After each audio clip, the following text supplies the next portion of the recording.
ला घाबरतात. त्यांना वाटते की विज्ञान आणि तंत्रज्ञानाने पृथ्वीचे नुकसान केले आहे. 2. जॉर्जचे आईवडील कोणते वाहन वापरतात? ते गाडीऐवजी सायकल वापरतात. 3.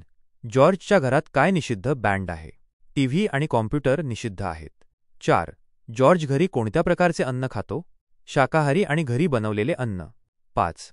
जॉर्जचे आईवडील विजेऐवजी काय वापरतात? ते प्रकाशासाठी मेणबत्त्या वापरतात. 6. जॉर्जचे मित्र त्याला का चिडवतात? त्याच्या घरातील कडक आणि असामान्य जीवनशैलीमुळे. 7.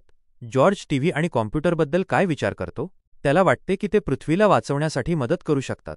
8. जॉर्जचा नवा मित्र मैत्रीण कोण बनतो? ॲनी. 9. ॲनीचे वडील कोण आहेत? एरिक. 10. एरिक कोण आहे? एक प्रतिभावान शास्त्रज्ञ. 11. एरिकने काय बनवले आहे? कॉस्मॉस. कॉस्मॉस नावाचा एक अतिशय हुशार कॉम्प्युटर. 12. कॉस्मॉस काय करू शकतो?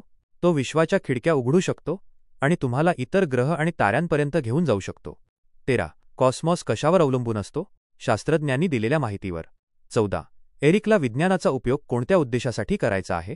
लोकांच्या कल्याणासाठी. 15. वाईट शास्त्रज्ञाला काय करायचे आहे? त्याला कॉस्मॉस चोरून दुसऱ्या ग्रहावर राज्य करायचे आहे. 16. त्या दुष्ट शास्त्रज्ञाला कोण थांबवू शकतो? जॉर्ज. 17. जॉर्ज कोणते साहस अनुभवतो?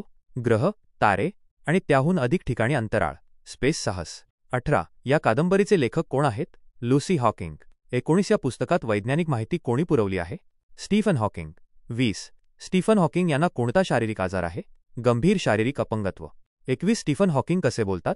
कॉम्प्युटरद्वारे चालवलेल्या आवाज प्रणालीचा कॉम्प्युटराइज्ड व्हॉइस सिस्टम वापर करून. 22. पुस्तकातील चित्रे कोणी काढली? Gary Parsons. 23. कथेचा मुख्य संदेश काय आहे? विज्ञानाचा उपयोग जगाच्या कल्याणासाठी केला पाहिजे. 24. समस्यांवर तंत्रज्ञान टाळणे हा उपाय आहे का? नाही. 25. वास्तविक उपाय काय आहे?